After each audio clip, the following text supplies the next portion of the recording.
Vamos a iniciar la segunda mesa de este congreso que hemos denominado Retos en la ciberseguridad. En este caso lo va a moderar el comisario del Cuerpo Nacional de Policía y director de DACON Intelligence, Bernat Cortijo Fernández. Es comisario, como he comentado, del Cuerpo Nacional de Policía, fundador y jefe de la Unidad de Delincuencia Tecnológica y de otros cargos de dirección y ejecutivo de Interior. Por supuesto, con amplia experiencia en áreas de formación. Y no me extiendo más, le cedo ya la palabra para que él inicie esta ponencia y presente al resto de los componentes. Muchas gracias. Muchas gracias a ti. Bueno, buenos días. Muchas gracias a la organización de INISEG, al Centro Universitario de Policía Nacional y, por supuesto, pues a la Dirección General de la Policía, por invitarme a coordinar y moderar esta mesa que espero y estoy seguro que va a ser muy interesante. En este congreso, esta gran iniciativa del Congreso de INISEG, del Congreso Internacional de Desafíos de la Seguridad Global. Además, aquí en esta casa, que también evidentemente es mi casa, y tengo una pequeña anécdota que la quiero enlazar con la mesa, ¿no? Y es, hace aquí, casi a primeros de siglo, de este mismo sitio y en una época muy parecida, se presentó justamente la Unidad de Delitos Tecnológicos, cuando se creó por primera vez en el Cuerpo Nacional de Policía. Han pasado muchos años. Evidentemente, los éxitos de estas unidades y el despliegue hacia las investigaciones en el ciberdelito, y no solo en el ciberdelito, sino en apoyo a las otras unidades operativas, pues cada vez es mayor y conocido por todos. Por lo tanto, la ciberseguridad, la ciberdefensa, no es nada nuevo. No vamos a hablar aquí de lo que no es nuevo. Lo que sí que van variando son las necesidades, los servicios que se desarrollan alrededor de lo que hace esa cantidad de años teníamos y cómo va evolucionando y cómo tenemos que adaptarnos. Como bien decía el director general al principio, la adaptación es una de las cuestiones más importantes. Uno de cada cinco delitos ciber, ¿no? Pero es que hablábamos también de que en el objetivo de la Policía Nacional, uno de cada 4 retos era el más importante. Uno de esos 4 era la ciberdefensa, la ciberseguridad o la investigación en el ciberdelito. Pero es que en los otros 3 también intervienen todas las técnicas y tácticas necesarias relacionadas con la parte ciber. Realmente, aunque, como también nos decía en la introducción, esto va sin manual de instrucciones, ahora la cosa se complica mucho más. Hoy hemos recogido en esta mesa, evidentemente no podíamos hablar de ciberseguridad en general, estaríamos no una hora o 2 horas, sino estaríamos todo el día, todo el mes, todo el año. Pero sí que hay una serie de novedades, digamos, de innovaciones en los últimos años que son muy importantes de destacar. Empiezo por la inteligencia artificial, que es de la que se va a hablar en gran medida aquí. Pero también hay otros temas, ¿no? Alrededor de la divulgación de los ciberespacios en 3D, 4D, que no es la parte de metaverso, digamos, un poco fracasada, o, ya no digo nada, lo que va a suponer a partir de los próximos años el establecimiento de las redes 6G. Para la investigación a nivel público y para los problemas de la empresa privada y del ciudadano en particular, donde ya los despliegues y el uso de la inteligencia artificial a través de las redes en la tecnología 6G va a ser absolutamente infernal si no nos anticipamos. Bueno, no quiero extenderme mucho más porque ya sabemos cómo vamos de tiempo y desde luego lo importante es bueno, pues el resto de la mesa, que como digo, vamos a hablar de inteligencia artificial, vamos a hablar de ciberretos a alto nivel y vamos a hablar también de la adaptación de la policía, del Cuerpo Nacional de Policía, a todo esto que ya tenemos encima. Para empezar, pues la primera intervención vamos a tener a Miguel Ángel Cortés Ruberte, ya muy amigo mío también y especial cariño que le tengo. Desde abril es actual responsable de ciberseguridad de Corporación Acciona Infraestructuras. Él, bueno, aparte de ser graduado en criminología, máster universitario en ciencias policiales, máster en ciberdelincuencia, experto universitario en técnicas anti-hacking. Lo que es muy importante es que se ha especializado ya desde hace muchos años en la utilización de la inteligencia artificial a nivel práctico, a nivel operativo, y es una de las cuestiones que nos va a tratar ahora más. Yo solamente quiero destacar una cosa, porque además él estuvo en el máster que yo dirijo y realmente pues tengo el orgullo de haber sido el tutor de su trabajo, de su tesis de final de máster. Es el único que he llevado, sinceramente, y porque sabía dónde me metía. Y fue solo tengo la conclusión, es que cuando acabó, cuando hizo su exposición, su presentación y su defensa final, todos los que estaban allí, alumnos, profesores, yo mismo, aplaudimos. Es decir, que tenemos a una persona bastante interesante a continuación. Por supuesto, fue con Laude, el único que ha sido hasta ahora, y quiero darle paso a su ponencia de vulnerabilidad del ciberespacio. Muchas gracias, Miguel Ángel.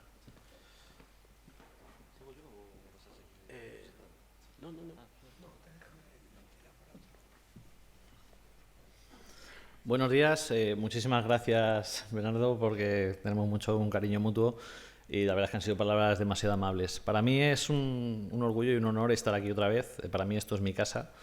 He estado aquí 27 años en la policía como inspector jefe y desde abril, como ha dicho, pues estoy en Acciona, una gran compañía. La verdad es que muy bien. Voy a hablar y voy a intentar ser breve, o sea, porque tenía preparado una presentación bastante larga, pero como vamos así mal de tiempo, voy a intentar ser breve y que queden claros los conceptos de lo que voy a hablar. Primero, el primer problema que tenemos hoy en día es un problema que llevamos arrastrando desde hace años. Es decir, tenemos un mundo globalizado y, como ya se ha dicho en la primera mesa, que tiene legislaciones diferentes. O sea, no podemos legislar localmente sobre algo que es globalizado. O sea, ese problema le llevamos arrastrando. O sea, todos los datos nuestros pueden estar en un sitio o en otro. Cuando nos hablaban antes de las nubes, regular nubes, realmente hoy en día tenemos que ir por capas por debajo de las propias nubes. O sea, no podemos defendernos de que si una tecnología es de un lado o de otro, tenemos que ir una capa más abajo, bien sea con cifrado o con otro tipo de tecnologías. Hoy en día las empresas multinacionales como la que yo estoy, que estamos en 65 países, tenemos que ir a ese tipo de soluciones. Es decir, no hay ninguna empresa española que te pueda cubrir todo el globo. O sea, entonces al final te tienes que ir con las grandes en ese sentido de hacer una nube. Luego, la compartición de datos es otro tipo de problema que tenemos, que como todos ya sabemos, con nuestros teléfonos, con todo tipo de cosas, estamos compartiendo. El problema está en que esos datos, que se supone que están anonimizados, ya hemos tenido una evolución tecnológica tal que ya nadie nos puede garantizar que esos datos estén a salvo. O sea, por mucho que te diga una empresa hoy, oye, tenemos tus datos, firmas que cumplimos la legislación y tal, es que ellos no están por encima de la tecnología. Entonces, hoy ya hay una tecnología X, pero por debajo sacan una vulnerabilidad de esa compañía y de repente nos encontramos con las noticias que nos encontramos todos los días. Es decir, que han hackeado no sé qué base de datos y tenemos todos nuestros datos por Internet, o sea, en la dark web. Esto es el pan nuestro cada día y cada vez va más. Luego, ¿qué hay que comprender del software? Muchas veces, esto lo explico siempre, no quiero ponerme ni mucho menos técnico. El software siempre tiene unas dependencias, es decir, esta mesa mañana va a ser una mesa, esto es metacrilato y mañana va a ser metacrilato. El software no, el software está hecho con un lenguaje de programación, está compilado y tiene una serie de dependencias, unas librerías, otros lenguajes, y puede estar perfectamente hecho, pero es que mañana el software tiene que luchar con dos cosas. Primero, de cómo está hecho en su momento, y de segundo, que haya herramientas que puedan vulnerar de cómo se hizo. Uno, cuando hace un software, yo llevo programando desde que tenía 8 años, o sea, cuando hace un tipo de software, piensa en lo que está al momento. No puedes imaginarte lo que va a venir en el futuro. Pero es que a lo mejor en el futuro hay técnicas para poder reventarte este software. Por eso le digo que el mundo físico y el mundo del software, eso se diferencian. Por eso, cuando vemos en los sistemas operativos actualización todos los meses, pues eso son unas cosas. Pero es que luego hay compañías que no se lo pueden ni siquiera permitir. ¿Qué es lo que ocurre? Las credenciales de acceso. Eso es otra. Ahora mismo las contraseñas, hoy en día en el mundo industrial y en el mundo empresarial se están quitando. Y yo que digo, en el mundo policial también.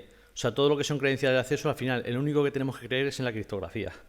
O sea, la criptografía, hasta que nos lleguen los algoritmos cuánticos, que para eso hay algoritmos postcuánticos y este tipo de cosas, de momento es la única cosa que nos podemos fiar. O sea, fíjense, por ejemplo, ustedes de su DNI electrónico y si tienen que firmar algo, es mucho más seguro firmarlo con el DNI electrónico que con cualquier otra cosa. O sea, porque la firma manuscrita siempre se la van a poder falsificar. Una firma en DNI electrónico, no. O sea, el día que se pueda hacer eso, pues ya tenemos que hacer otro tipo de tecnología.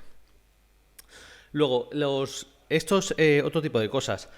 El IoT, o sea, yo claro, como tengo que hablar un poco de todo, el IoT, que se llama, son los dispositivos estos que podemos tener todos, incluso en los coches y tal, y en el sistema industrial también se tienen.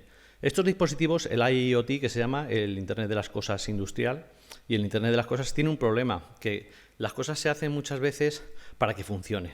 Es decir, teníamos un paradigma hasta hace poco que las cosas se hacían para que funcionaran y siempre iba en un sentido, oye, esto funciona, imagínense ustedes lo que es un brazo robótico en un sistema industrial, que dice, yo le mando una orden y esto siempre hace así, ¿vale? Eso no tiene mayor problema. El problema está que esos dispositivos estaban hechos para no tener mayor capacidad de la que tienen. Entonces, si nosotros queremos meterle una medida de seguridad a ese propio dispositivo, nos encontramos con problemas de hardware. Es decir, no tengo memoria suficiente como para poner una implementación de que me guarde logs o lo que sea. Y somos muy vulnerables en ese sentido. Hoy en día se están paliando esas cosas y ya esto ha sido un problema durante varios años, ya no es tanto el problema vendrá por otro tipo de cosas.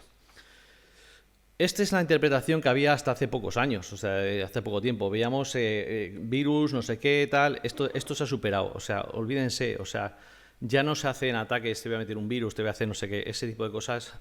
Ya la delincuencia está totalmente profesionalizada. Y cuando digo profesionalizada es que son verdaderas empresas multinacionales.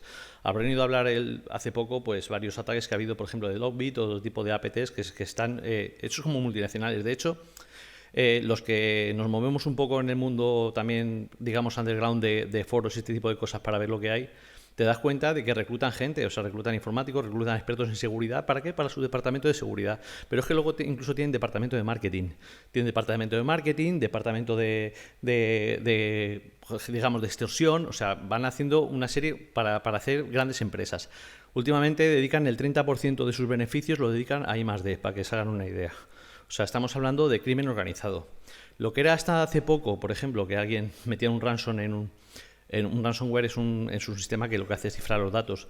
Antiguamente lo que se hacía es cifrar los datos y pedir un rescate. Hoy en día hay lo que se llama la triple amenaza, que es, primero me meto en tu sistema, te extraigo todo lo que puedo y luego te lo cifro.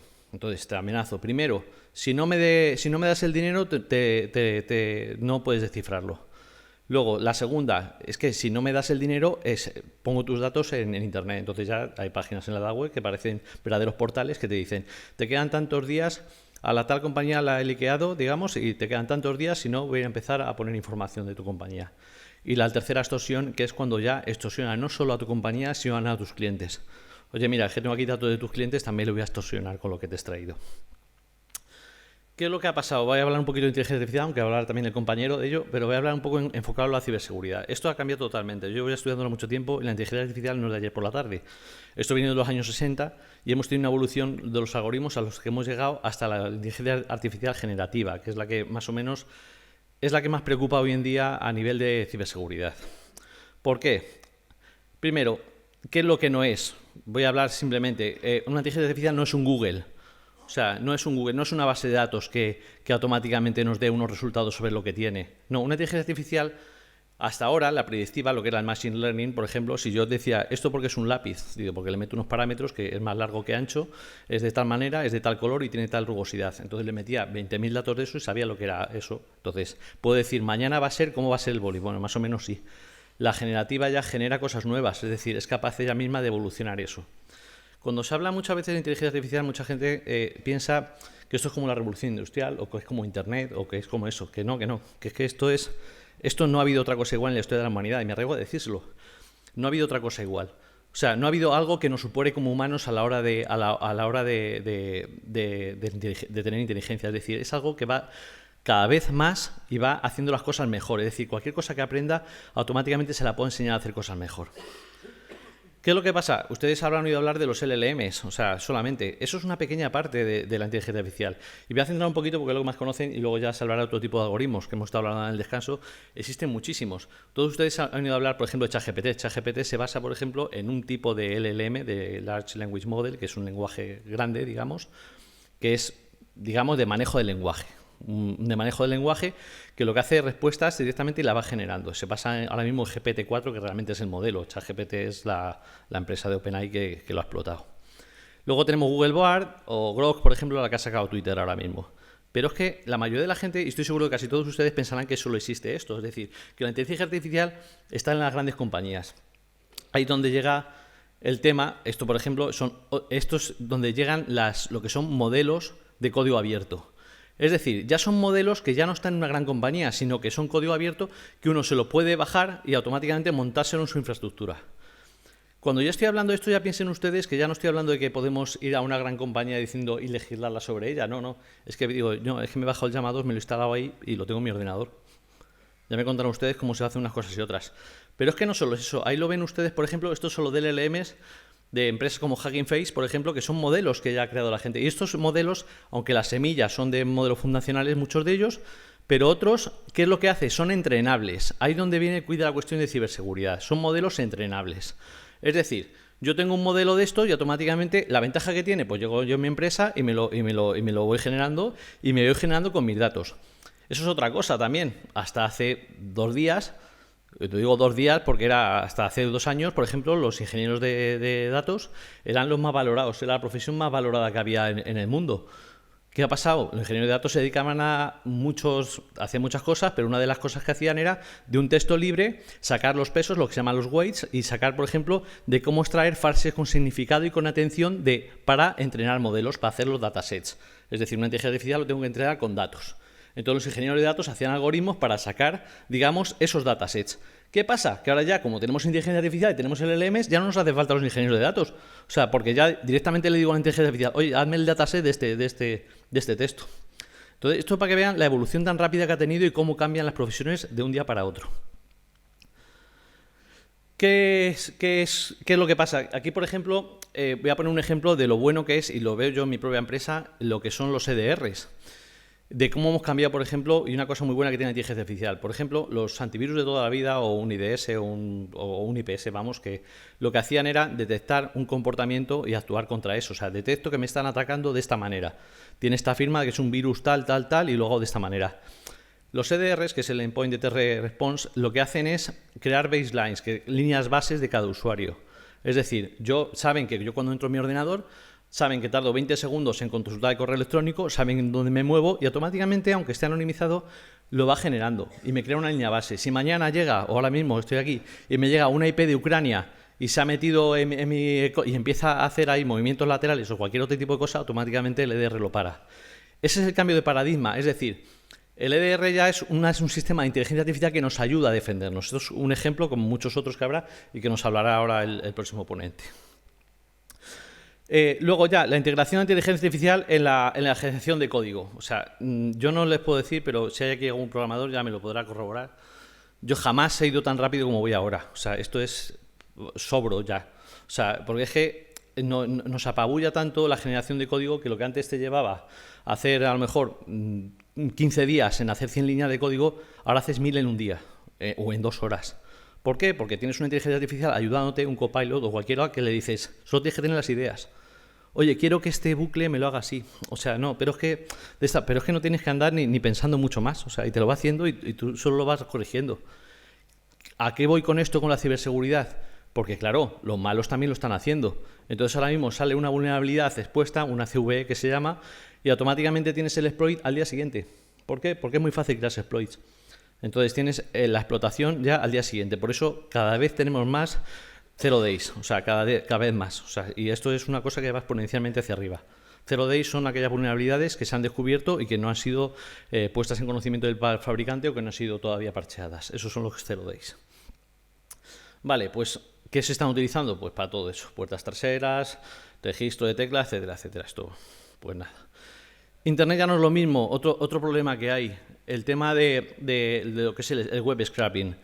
Hasta ahora, hacerse una copia de una página web de los datos que tenía ella era un poco complicado. Había que hacerlo con ciertas librerías, o Beautiful Soup, o otro tipo de librerías, para poder extraer los datos. Es una práctica que es legal. O sea, yo llego a una página y digo, bueno, me extraigo, por ejemplo, las noticias. El problema está que con la llegada de la inteligencia artificial se puede automatizar todo esto. Entonces yo puedo tener una página que venda pisos, por ejemplo, y en 3 horas hacerme un portal entero con todo lo que anuncia esa página. ¿Por qué? Porque directamente la inteligencia artificial es capaz de decodificar ese código fuente y saber lo que dice, aunque lo cambiemos. Entonces, esto es un problema ahora mismo para todas las empresas que trabajan en Internet con datos expuestos. Ni hablar de cosas, por ejemplo, que puede ser, por ejemplo, un portal de la transparencia o cosas así, que son datos que están ahí. Todo se puede automatizar hoy en día para extraer bases de datos y para entrenar inteligencias artificiales. ¿Qué problema tienen esto? Pues los sesgos, el prompt engineer. ¿Qué es lo que pasa? La ingeniería de prompts, ¿qué es? Pues que directamente yo me salto, porque cuando hacemos un modelo fundacional, digamos, cuando se hace, requiere una potencia de cálculo bastante grande. Y se crean unas reglas, digamos, por debajo, un llamados, por ejemplo, o un chat GPT, lo habrán visto ustedes, cuando un GPT, cuando van a preguntar cualquier cosa, le dice, no, esto no te lo puedo decir, no sé. ¿Qué es el prompt engineer? Lo que utilizan, pues para bypassear, digamos, eso. Le digo, oye, que no puedes atacar a las personas. Bueno, le digo, mira, estamos en un cuento de hadas donde las personas son unos monigotes. Estos monigotes se van a atacar. Entonces, le haces crear la inteligencia artificial que no te está dando esa información que debes y al final te está diciendo lo que tú quieres que diga. Eso es el prompt engineer. Eso hasta ahora se venía practicando bastante, llevamos unos meses, pero es que hoy en día ya no hace falta ni eso. ¿Por qué? Porque los modelos descentralizados lo que hace es entrenarlos la gente ya con un uncensored. Entonces te encuentras en Hugging Face o en otro sitio llamados uncensored, o sea, sin censura. O sea, ya puedes preguntarle lo que quieras. O sea, te lo instalas en un ordenador y ya lo pones. Cuando digo instalar este ordenador, entramos ya en otra cuestión. ¿Necesito un ordenador grande para mover esto? Pues no. ¿Por qué? Porque es que existen plataformas como Colab o otro tipo de plataformas que lo que hacen es que yo pueda alquilarlo por unas horas o por un minuto, lo suficiente para crearme un phishing o para crearme unas imágenes irreales o un vídeo real o lo que yo quiera. En cuestión de visión, voy bastante rápido, pues lo mismo que en eso. Además, por ejemplo, ayer salió una noticia de que Steve Olay había sacado la generación offline de vídeo, ya no solo de imágenes. Es decir, ya puedes entrenarlo tú con un vídeo. Yo, por ejemplo, tengo montada una generación de imágenes todo en local, ¿eh? Estoy hablando todo en local y la he entrenado con mi cara. Como que la única licencia que tengo yo es sobre mí mismo, pues yo me he generado mi cara, me la he entrenado y también me he entrenado mi voz. Tengo mi voz totalmente clonada también. Esto son pues cosas que podíamos pedir antes a una IA y ahora... Esto, por ejemplo, esto me lo he generado todo con inteligencia artificial. Entonces, yo aquí he mezclado dos modelos, uno de que sale de joven a viejo y otro directamente con mi cara. Entonces le he pedido que me genere la inteligencia artificial mi cara desde que tengo 10 años hasta que tenga 80 años. Entonces me ha generado eso. Lo que más asusta de esto es que yo con 10 años era así. O sea, porque yo he visto fotos y sí, lo que vendrá por después, esto no lo ha visto ni mi mujer, porque entonces Pero claro, ya estamos hablando de generaciones de imágenes que son en 4K. O sea, ya no estamos hablando de eso que vean por internet, no, me lo estoy generando en local. O sea, imagínense, cualquiera que tenga, por ejemplo, sus imágenes en internet o lo que sea, le pueden duplicar y les pueden poner en cualquier posición, porque una vez que yo entrene a la IA, yo me puedo poner en cualquier posición que ustedes pueden pensar. Entonces, ese es el problema que tenemos ahora mismo con los deepfakes, es decir, vamos a ver imágenes y vídeos, lo mismo también. O sea, en vídeos te los genera. Yo aquí no voy a poner ninguno, pero puedes poner vídeos con tu cara y generados nuevos. O sea, no de una película como ahora que te cambia la cara con rubo o alguna cosa de estas. No, estamos hablando de generación original. Generación original de vídeos con la cara de una persona que cojamos de internet. ¿Qué está pasando? Esto es un tipo de foros. Lo que hacen es corromper esos modelos, es decir... Estoy seguro, por ejemplo, que Llama 2 o cualquiera de estos modelos fundacionales, cuando uno los coge, tienen medidas para hacerlo. Al ser de código abierto, dice, no, es que no se pueden poner, vamos a ver, no se pueden poner desnudos, por ejemplo. Y hace poco vimos una aplicación que salía en las redes que convertía a la gente. ¿Por qué? Porque al ser código abierto, pues tú puedes modificar, aunque sepas un poquito de código, y si no, para eso tienes a la IA de Copilot, le dices, ¿cómo puedo hacer esto? Quiero quitar esta restricción, y lo haces, y ya está. Y ya lo tienes el modelo sin esa medida de seguridad, porque no está nada compilado, está todo con código abierto. El ransom, ¿qué hemos pasado con él? Que se han pasado las barreras idiomáticas, es decir, el típico phishing que teníamos. Tenga usted con un español mal hablado o con un inglés raro, o sea, una cosa rara, eso ya olvídense. O sea, es que ya te hace una traducción perfecta, te lo pone, esto va a ir para Acciona, por ejemplo, a mi empresa, va a ir no sé qué, porque son de energías renovables, tal, sostenible, tal. Entonces te prepara un phishing perfectamente hecho con la característica de tu empresa y en todos los idiomas que quieras y todo perfecto. Entonces vamos a ver una evolución de esto. En generación de audio lo mismo. Cuando les digo yo que tengo generado tengo generado mi voz, se lo voy a mostrar en un minuto, por ejemplo, que no voy a tardar nada, porque tengo una conexión SSH aquí hecha con mi ordenador y lo van a ver ustedes en directo. Entonces, dime, Pedro, dime un nombre. Javier. ¿Qué hora es ahora mismo? Las 13:20. Vale, pues le voy a decir que me genere con mi voz, para que vean a dónde llega esto. Le voy a decir que me genere con mi voz el audio que le voy a decir. El audio corresponde a ese texto y además le he metido pues esto que vamos a ver ahora. Si funciona. Ahora. 2020 y en compañía de mi amigo voy a leer parte de un artículo. El circo fue el edificio que acogió el mayor espectáculo de la antigua Roma. Junto al teatro y al anfiteatro formaba la tríada por excelencia donde los romanos acudían a disfrutar del tiempo de ocio. Por cierto, un saludo para Javier. Es a lo que voy, es decir, la tengo entrenada incluso con la respiración.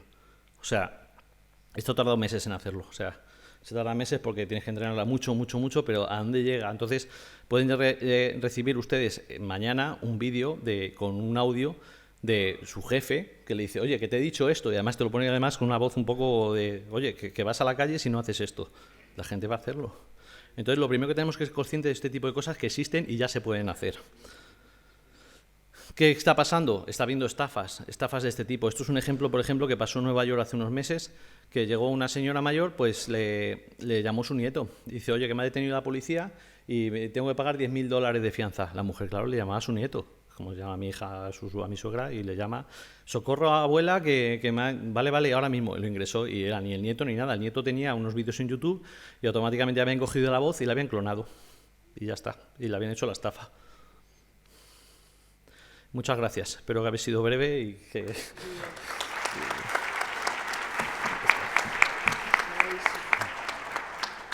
Muchas gracias, Miguel Ángel. Pues efectivamente, esto es la nueva ciberseguridad a la que queríamos hacer alusión en la mesa.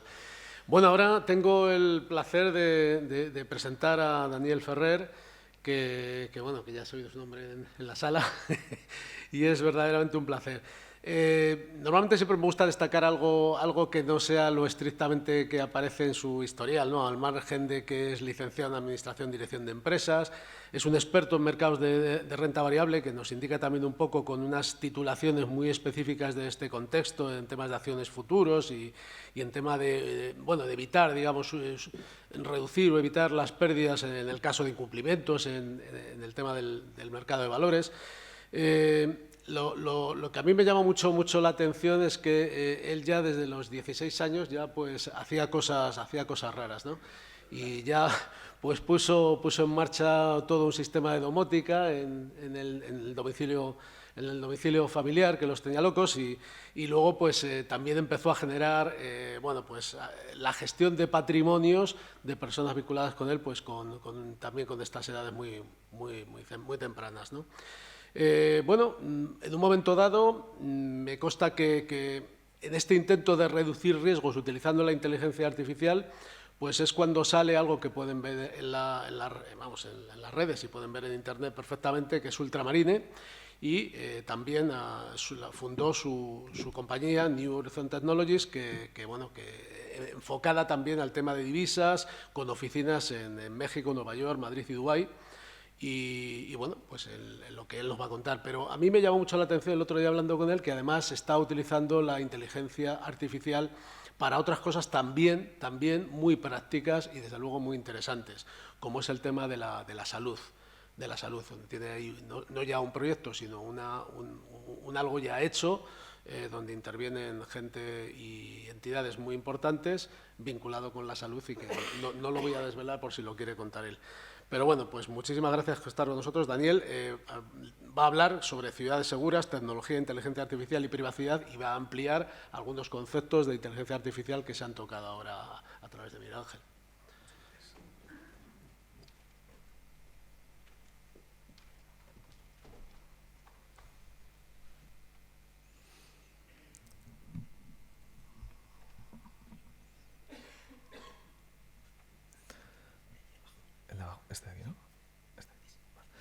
Bueno, muy buenas tardes a todos. Lo primero, agradecer a la organización y a los cuerpos de Policía Nacional la oportunidad de poder hablar aquí de lo que ha sido mi pasión durante los últimos 15 años y lo que seguramente será mi pasión durante los próximos 15. Nuestro compañero anteriormente ha comentado lo que es el resumen de qué es la inteligencia artificial y cómo hay diferentes tecnologías que hoy en día están revolucionando la vida de las personas. Desde nuestro lado, como hemos comentado, hemos trabajado el sector financiero, el sector de la salud y ahora también el sector de la defensa en diferentes materias. Y dado que he tenido el privilegio de viajar mucho por el mundo, he aprendido de diferentes técnicas y de ver cómo se han creado el concepto de ciudades inteligentes, ¿vale? Ciudades seguras, que es un poco lo que vamos a hablar hoy aquí. Se ha hablado del concepto de ChatGPT, de inteligencias artificiales generativas, que son muy útiles, como hemos dicho, en el trabajo del día a día, pero muchas de estas tecnologías que aplican modelos de aprendizaje como el Reinforced Learning o el Deep Learning, que son bastante conocidos, cuando hablamos de aprendizaje, lo que utilizan estas inteligencias artificiales es una cosa que se llaman redes neuronales. Básicamente es simular la generación de iteraciones entre las fuentes de información. Como bien comentaba otro ponente anteriormente, la información, las bases de datos es la esencia, es el conocimiento del cual extrae la inteligencia artificial su capacidad de actuación, ¿no? Aquí vamos a empezar hablando del facial recognition, ¿vale? En este caso, pues lo hemos conocido todos en el día a día con estos modelos de desbloqueo de los dispositivos, que bien comentábamos con los modelos de deepfake o deep voice, hoy en día se pueden incluso sustituir esos patrones de seguridad, con lo cual hacer modelos o capas de inteligencia artificial que sean capaces de identificar modelos de inteligencia artificial de sustitución o bien de voz o bien de rasgos faciales son importantes, pero esto aplicado a la seguridad de las ciudades es todavía más importante. Yo he residido los últimos 3 años en una ciudad que hoy en día está en boca de todo el mundo, que es Dubái, donde lo primero que me llamó la atención cuando yo aterrizo en esa ciudad, en ese país, Emiratos Árabes, es que cuando vas a entrar por la frontera se te hace un reconocimiento de datos biométricos que pasan directamente a una base de datos del gobierno, ¿vale?, para tener localizados potenciales amenazas desde el principio, no únicamente para cruzar con las bases de datos de, pues en el caso de europeo o americano, Interpol o agencias de inteligencia, sino para saber prever potenciales amenazas a la seguridad ciudadana o a la seguridad de la nación. Entonces, este tipo de tecnologías que se han hecho muy revolucionarias han conseguido en ciudades, como comentaba, como Dubái, reducir los índices de criminalidad por debajo del 3 y el 4%, lo que provoca, en términos reales, una sensación de seguridad, sin necesidad de ver presencia policial, sin necesidad de ver que son modelos que, llevados a la práctica, una vez evidentemente se pueda modificar esta ley de protección de datos que tanto hemos comentado antes, que hay esfuerzos por parte de los capitanes de la industria tecnológica para que esto ocurra, podemos empezar a verlos que ayudarán, de hecho, a la labor de todas estas ilustres personas que tenemos hoy aquí, que son los cuerpos de seguridad de la nación, a poder ya no solo atender a una urgencia con mayor premura, sino también a aprender a preverla, ¿no? Hemos visto muchas veces estas películas como Minority Report donde dicen, no, prever un delito. Hombre, no vamos a llegar nunca al punto de prever el delito con horas antes de que se produzca, pero sí a identificar ciertas amenazas que vienen determinadas por patrones conductuales del lenguaje no verbal, lenguaje conductual, que se pueden analizar a través de este tipo de tecnologías.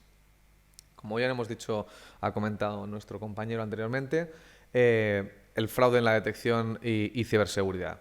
Básicamente, hoy en día se puede sustituir, lo hemos visto ahora en directo, se puede sustituir la voz de una persona. Nosotros lo hemos vivido, de hecho, en una de nuestras compañías hace poco, que nos enviaron un email, yo soy el presidente de la compañía, enviaron un email a nuestro contable con exactamente el mismo patrón de escritura que yo tenía, con una simulación de mi correo electrónico. Y si no es porque, bueno, pues mi despacho está al lado del contable y se levantó para decirme, oye, ¿por qué tenemos que hacer un pago de 300.000 euros a una cuenta en Londres? Y dije, no entiendo de qué me estás hablando. Y dijo, joder, me lo has mandado, y me lo enseñó. Y entonces pusimos a trabajar un protocolo de ciberseguridad un poquito más extenso.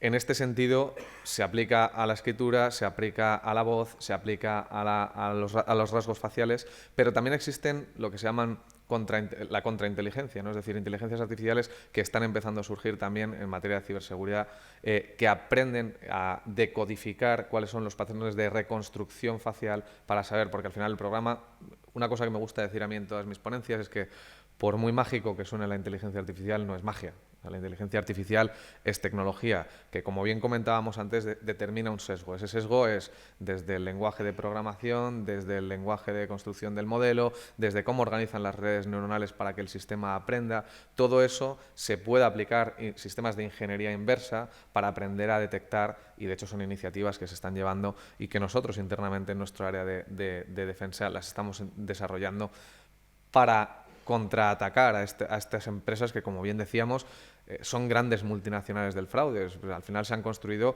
como puedan ser la industria del narcotráfico, que son multinacionales, dedican miles de millones de euros a intentar sortear a los cuerpos y fuerzas de seguridad del Estado. Pues aquí igual en el mundo de la tecnología, para eso estamos pues, otras personas yo creo que más honradas, que nos dedicamos a intentar ayudar a todos los sistemas de seguridad que nos contraten. Luego, los Early Warning Systems es lo que estábamos hablando. Estos modelos se han hecho más populares a raíz del COVID, es decir, sistemas de aprendizaje de detección, ya sean climáticos. Bueno, en el caso del clima es un problema caótico de orden 4, es cómo se determina a que cualquier elemento que tú introduces, incluso la propia respiración. Yo no sé si han oído ustedes hablar de la teoría del caos, que es un ave bate sus alas en una parte del mundo y genera un huracán en el otro, es la causa-consecuencia. Pues esto al final lo que se generan son inteligencias artificiales que aprenden de cómo pues, factores meteorológicos, factores de difusión de enfermedades. De hecho, nosotros estamos construyendo un sistema para el control del tráfico tanto aéreo como terrestre por definición de rutas, de patrones de rutas, ya sean terrestres o aéreas, para aprender a predecir cómo son los consumos de los aviones, los consumos y la contaminación. Pues todo este tipo de sistemas de early warning se aplican precisamente en materia de defensa.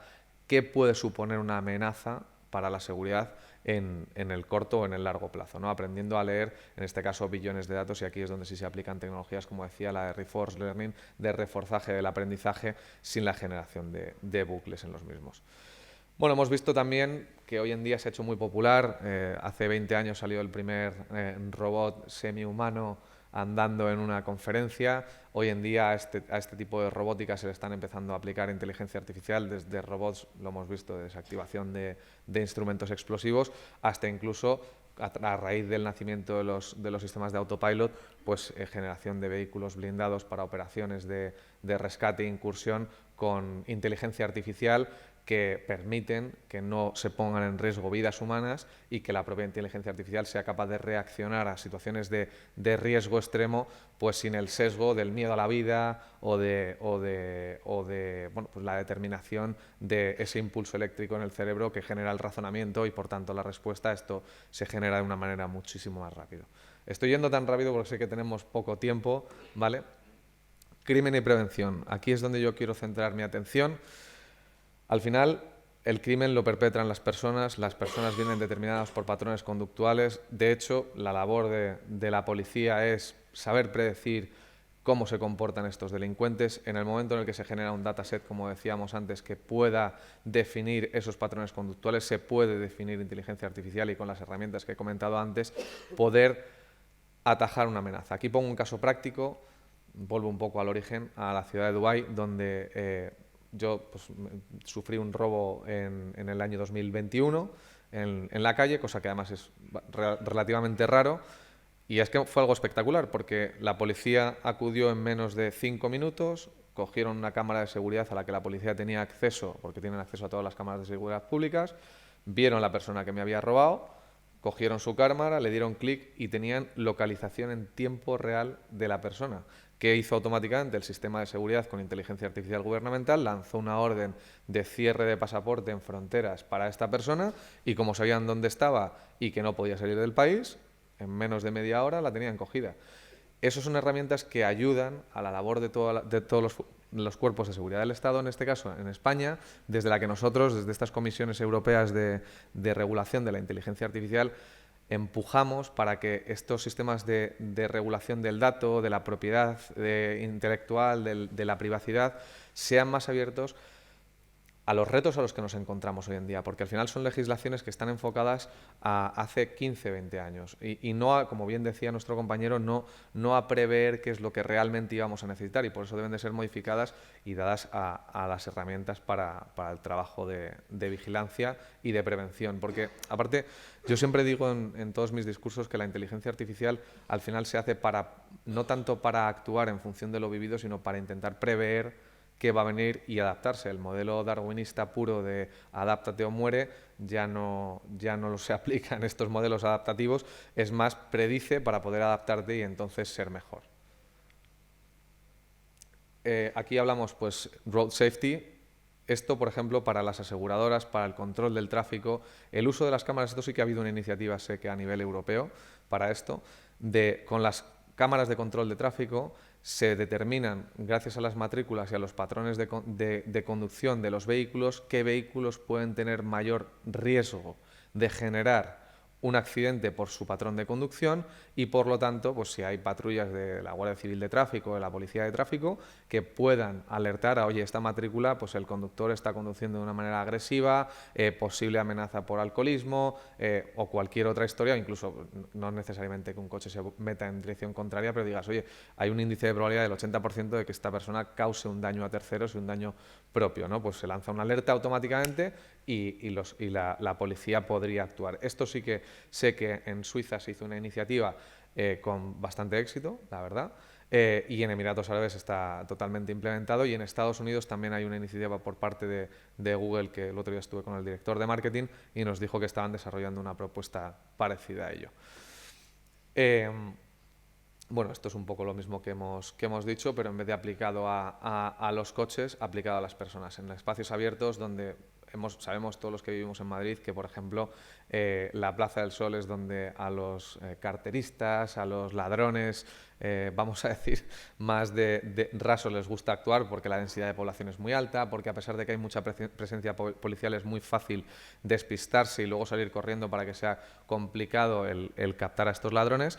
Pues con sistemas de multicámara igual se identifica el perfil de una persona que ya ha cometido algún tipo de delito o que tiene la actitud de cometer delito porque está siguiendo a otra persona, y pues automáticamente le puede saltar en el dispositivo de la policía: oye, hay una persona que está localizada aquí que puede suponer una potencial amenaza a la seguridad ciudadana. Entonces, una respuesta rápida a eso mitiga, sin necesidad de que la policía tenga que intervenir. Muchas veces únicamente con su presencia elimina la amenaza. Simplemente con que se acerquen un poco, pues pum, el agresor o el ladrón desaparece. Móviles y aplicaciones, esto ya lo ha comentado nuestro compañero, con lo cual tampoco quiero hacer esta presentación mucho más larga.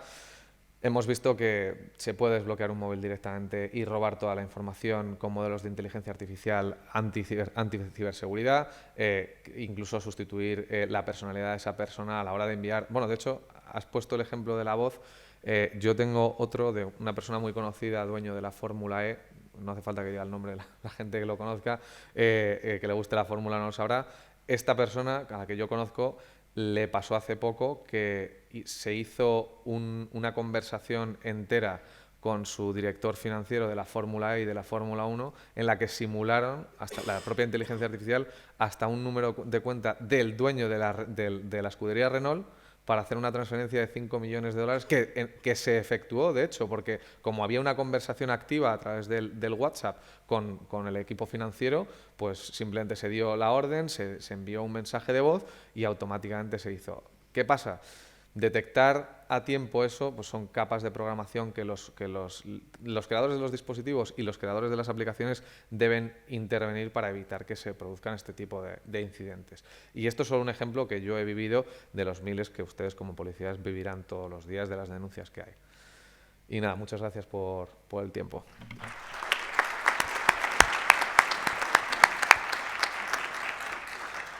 Muchas gracias. Ya les dije que esto prometía y, bueno, pues esta es una nueva situación. Aquí sí que estamos viendo situación de nuevos riesgos.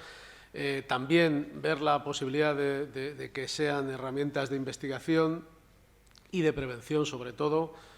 Y, bueno, pues evidentemente también incluso hemos parcelado un poco la posibilidad de necesidad de revisar la situación legal, en este caso relacionado con los datos, para poder actuar en consecuencia. Y bueno, pues ahora nos acompaña mi compañero y amigo Pedro Agudo Novo, que realmente pues ante todo esto vamos a ver qué es lo que también está haciendo la Policía Nacional, y que conoce esta situación, y evidentemente pues hay que ir reaccionando, ¿no? Pedro es comisario jefe de la Brigada de la División de Transformación Digital. Bueno, además de ser licenciado en Geografía e Historia, en Ciencias Policiales, graduado en Criminología, máster en Dirección y Planificación Estratégica y experto universitario en Comunicación y Conflictos,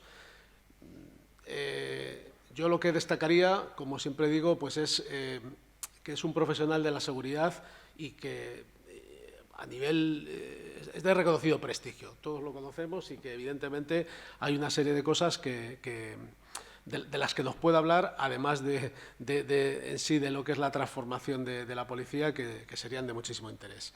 Ha ocupado cargos diversos, no voy a mencionarlos todos, pero cargos en la parte operativa, en la parte de gestión, de responsabilidad. Sin ir más lejos, ha sido director de gabinete de la Dirección General de la Policía, del director general de la Policía. Y yo me gustaría destacar también que conoce también el mundo en el exterior, ha estado de agregado interior en la Embajada de Italia, Malta y San Marino.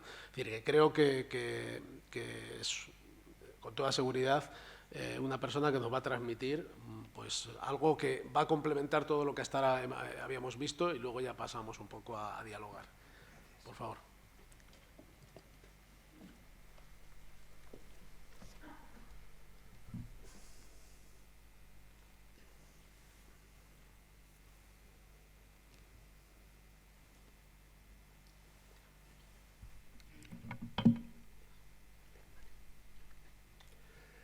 Bueno, buenas tardes a todos. Primero, dar las gracias a la organización por la invitación.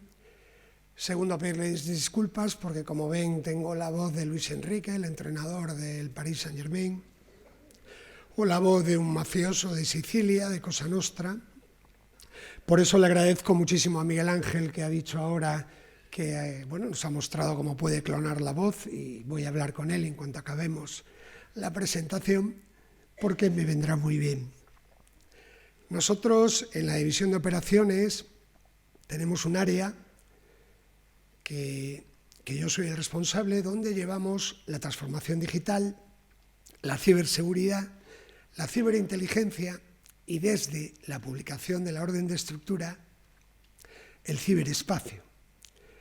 El motivo de la presentación es situarles un poco en qué estamos haciendo en transformación digital y, sobre todo, qué caminos vamos a seguir. Bueno, aquí tienen una serie de datos estadísticos de cómo estamos y de la importancia de la transformación digital. Decirles que, bueno, yo vengo del mundo de la investigación, me sigo considerando un investigador. Aquí hay algunos jefes de brigada de la UCC, y que ese enfoque de investigación nos ayuda a ver pues un poquito más que estas cifras suponen que la transformación digital no es digitalizar, es ir mucho más allá. La propuesta de la DOT, siempre ayudados por la Subdirección de Logística y acompañados por los investigadores, porque al fin y al cabo nosotros evaluamos tecnología y tenemos a la mayoría de las empresas en nuestro radar tecnológico, nos ayuda a ver de que, un poco como decía el director, esto es un movimiento que ya no se para, y es un movimiento al que tenemos que adaptarnos. Perdón. En estas cifras ustedes pues pueden ver cómo, a partir de ciertos procesos, la transformación digital está llenando el mundo. Lo está llenando de una manera imparable. Cuando fuimos al Cyberworld y me invitaron a dar una conferencia de OSINT, me gustó mucho lo que dijo el director de la escuela, ¿no?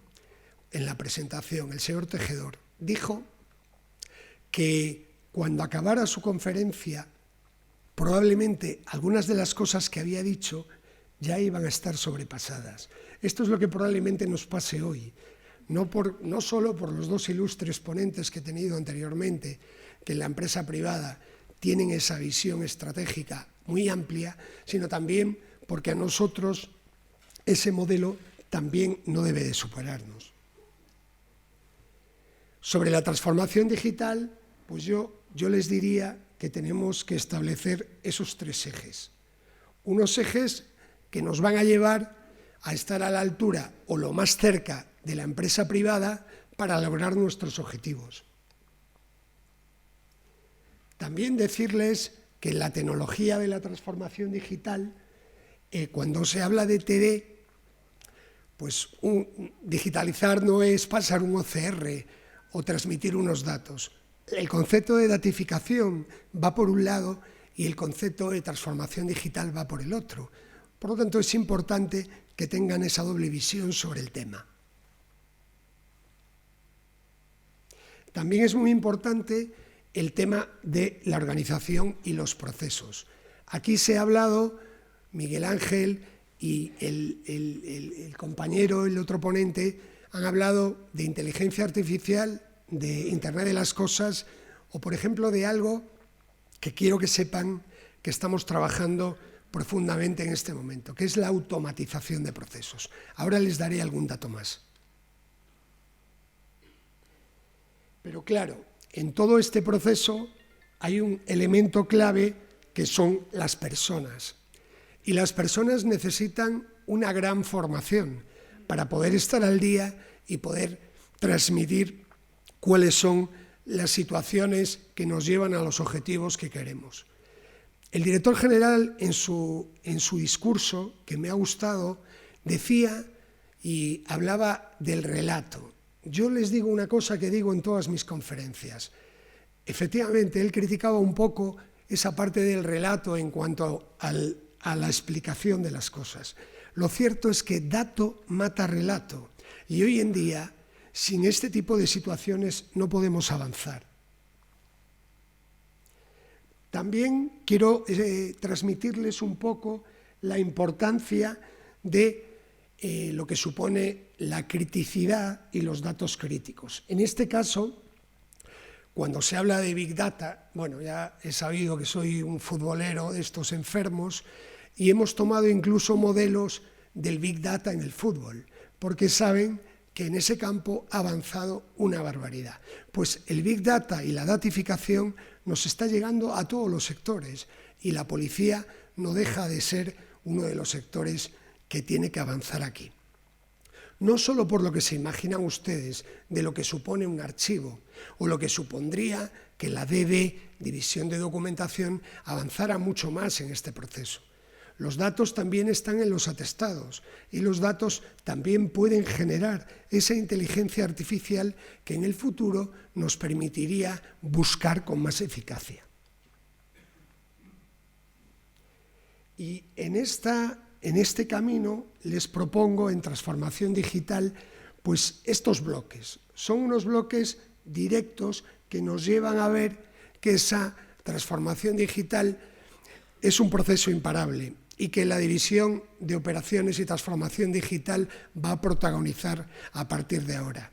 Es verdad que empezamos con pasos muy despacio. Como saben, éramos pocos y estábamos iniciando el camino. El camino lo empezó para mí el mayor talento que tenemos en la policía actualmente en la parte tecnológica, que es Santiago Maroto. Santiago Maroto, que viene del mundo operativo, conoce perfectamente cuáles son nuestras necesidades. Él empezó solo en este camino y ahora, desde que se ha publicado la orden de estructura, tenemos una carta de naturaleza que ya nos permite ir avanzando en todos los temas. También decirles que la policía aborda todos estos temas de diferente manera. Los caminos son muy amplios. Tenemos desde el nuevo ciudadano digital, que supondrá ese DNI que tiene que ser un paso obligado en el futuro, hasta cómo estamos evolucionando en la transformación de procesos internos. Les pongo un ejemplo. Estamos trabajando muchísimo con el tema de seguridad privada. No es de recibo que en el siglo XXI tuviéramos que hacer los procesos para vigilantes, directores, etcétera, altas y bajas, con formularios, cubriendo esos formularios a mano, sin una automatización de procesos. Este es un ejemplo de que vamos a avanzar en todos los campos y que vamos a intentar evitar que sigamos anclados en el pasado en temas que hoy están superados. Cuando hablamos de transformación digital, No podemos olvidar estos conceptos. Mis compañeros en la mesa ya los han señalado, pero la automatización de procesos que les digo, por ejemplo, en seguridad privada, el tema de la inteligencia artificial o el Big Data son principios esenciales de evolución. Inteligencia artificial, recuerden caso Almendralejo, que nos toca directamente a la policía, como aplicaciones incluso de menos de 10 euros, manejadas por menores y no menores infractores, porque son menores de 14, pueden provocar a veces desastres y delitos evidentemente graves. Por eso debemos de trabajar en la IA. Mis dos compañeros y también Bernardino han dejado claro que la inteligencia artificial es una de las claves del futuro. Recuerden que además de las claves del futuro, acaba de salir el Real Decreto de Desarrollo de la Inteligencia Artificial. Tenemos que analizarlo, tenemos que desglosarlo y tenemos que ver cómo podemos aprovechar esas sinergias. Y recuerden que España es el país que tiene el mayor número de garantías normativas. Por lo tanto, investigar en España no es fácil. Por eso creo que el análisis de esta norma nos va a llevar también a un buen camino. Del Big Data ya les he hablado. También en esa automatización de procesos no podemos pararnos en los ejemplos que hemos puesto. Tenemos que ir más allá y podemos llegar, por ejemplo, a lo que se ha puesto en marcha ya en la oficina virtual. Si hacemos un recordatorio que sea cercano, recuerden cómo la denuncia telefónica o la OV, oficina virtual, obligaba al ciudadano a ir a firmar la denuncia. Tenemos que caminar en este sentido para que podamos certificar esa identidad y podamos avanzar en una denuncia virtual que en este momento, como ustedes saben, con la transformación digital y las cartas de identidad electrónicas, hemos avanzado ya en 5 tipos delictivos sencillos. La inteligencia artificial generativa, como también decíais vosotros antes, evoluciona rápidamente. Miguel Ángel hablaba de clonado de voces y no solamente es eso, como él explicaba muy bien, sino todos los desarrollos que suponen de esa inteligencia. En la policía queremos avanzar también en este sentido para tener garantías normativas de funcionamiento y garantías normativas para defender una postura o cuestión. Y en el Big Data, pues les tengo que hablar, por supuesto, del concepto datificación. Antes hemos apuntado cosas, pero el tratamiento de los datos a gran escala nos va a dar una información muy importante. Y perdónenme, pero me sale la vena investigadora. Para investigar el análisis de estos datos puede ser muy importante. Les pongo un ejemplo. En la policía, la primera vez que se ha utilizado inteligencia artificial ha sido en una investigación que yo he dirigido, en el caso Samuel de La Coruña. Acudimos a una empresa de inteligencia artificial después que la Comisaría General nos ayudara a aclarar unas imágenes, la Comisaría General de Científica. Científica avanzó mucho y nos ayudó en la investigación, pero la empresa privada de la Universidad de Coruña a la que acudimos nos consiguió pasar de una grabación de noche al día, nos consiguió etiquetar las prendas, nos consiguió hacer uno de los atestados que, según me decía el presidente de la Audiencia Provincial de Galicia, de La Coruña, era uno de los mejores atestados que había visto. Esto es a donde tenemos que caminar. La utilización proactiva de la inteligencia artificial con garantías legales, la utilización de la datificación con garantías legales. ¿Qué les voy a decir de la seguridad de las TICs? Bueno, aquí tenemos a la cúpula de logística que son los responsables también de esto, claramente, ¿no? La seguridad de las TIC supone uno de los retos máximos en estos momentos y también esos consejos y esas recomendaciones que nos transmiten nos ayudan mucho en el día a día. Y termino ya. Como dijo el director, somos de las policías más antiguas del mundo en mi opinión, de las mejores. Pero lo más importante, somos su policía. Muchas gracias.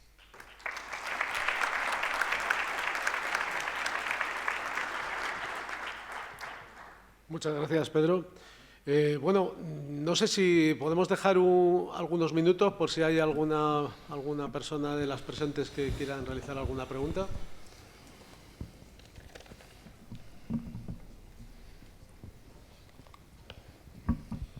Sí, buenas tardes. Mire, mi pregunta va, todo esto que se ha hablado, más allá de los sectores estratégicos, ¿qué beneficio y qué perjudica a las infraestructuras críticas, refinerías, etcétera? Al señor Agudo quizás sea... Bien, sí, gracias. Pues mire, yo creo que hay que caminar con el tema normativo. Es decir, usted sabe que en este mundo la parte técnica, la parte informática, la parte telemática va siempre delante. Y nos encontramos muchos problemas con eso. La afectación de las infraestructuras críticas va a estar relacionado en cómo regulemos eso. De hecho, le puedo contar que nosotros estamos intentando abarcar todos esos campos. Por ejemplo, en este momento estamos a punto de cerrar un acuerdo para todos los policías en red.es. Estamos ya muy avanzados en este tema. Vamos a poder acceder a los dominios, pero precisamente estamos en las reuniones intentando normativizar esta situación para no provocar ni sesgos ni oquedades. Creo que en su pregunta puede ser uno de los temas que se aborden próximamente. Pero, como le digo, para mí la normativa es esencial para que no nos cojan en Orsay, si me permite el símil.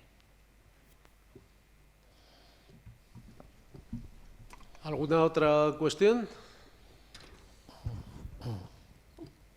Buenas tardes a todos. Soy José Carlos Romero, soy un alumno del Centro Universitario de Formación de Policía Nacional y mi pregunta va para Daniel Ferrer.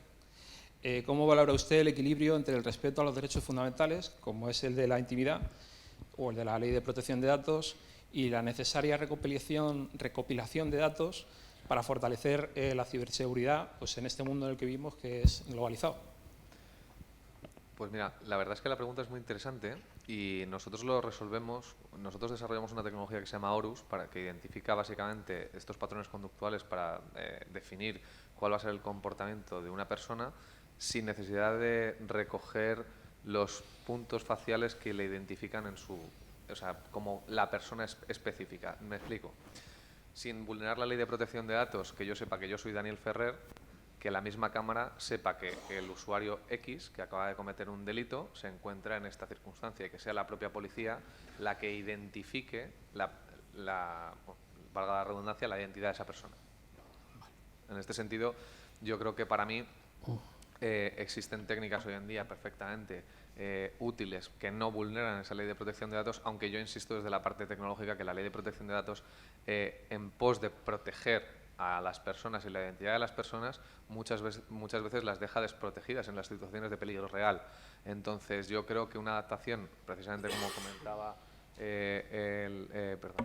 Pedro, yo creo que es necesario la generación de una nueva normativa que proteja más al ciudadano y al policía y a la persona que quiera encontrar a ese malhechor, que no pues nos deje, por no identificar mis datos faciales completos, que no seamos capaces de identificar. Voy a poner un ejemplo que lo he sufrido en mi casa. Mi madre, en el año 2016, la pegaron una paliza a la salida del banco. La cara de la persona no pudo ser utilizada porque parecía un poco borroso, no había un sistema de identificación que yo, con mi tecnología hoy en día, podría identificar quién es esa persona, y desde el año 2016 no hemos podido localizar quién dañó gravemente la integridad física de mi madre. Entonces, si me preguntas, como ciudadano y como tecnólogo, sí que creo que la generación de esa normativa, incluso la aplicación de estas nuevas técnicas que ya hoy por hoy permiten, sin vulnerar la Ley de Protección de Datos, aplicarlo, deberían de empezarse a utilizar. Gracias. ¿Alguna otra pregunta? Bueno, pues la verdad es que no sabríamos decir si la inteligencia artificial nos puede prever, puede hacer alguna alguna idea, ¿no? Pero es difícil decir dentro de 20 años qué pasará con esa ley de protección de datos o qué va a ocurrir con un congreso similar a este dentro de 20 años, ¿no? Eso no lo sabemos. Y por otro lado, también sabemos que la inteligencia artificial tampoco puede hacer otra cosa que es la de comer por nosotros. Entonces, no quiero interrumpir mucho más el tiempo de todos. Muchas gracias. Muchas gracias. Antes de concluir y de pasar a la comida, vamos a proceder igualmente con los compañeros de la mesa primera a entregarles a todos ustedes unas placas conmemorativas para entregársela primeramente al moderador. Llamo al estrado, por favor, al director del Centro Universitario de la Policía, José García Molina, para que se la entregue directamente.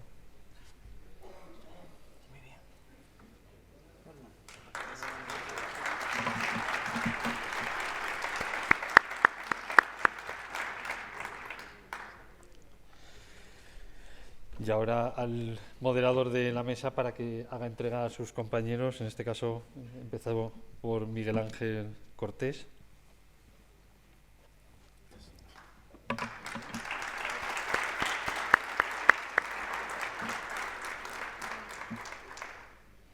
A continuación a Daniel Ferrer.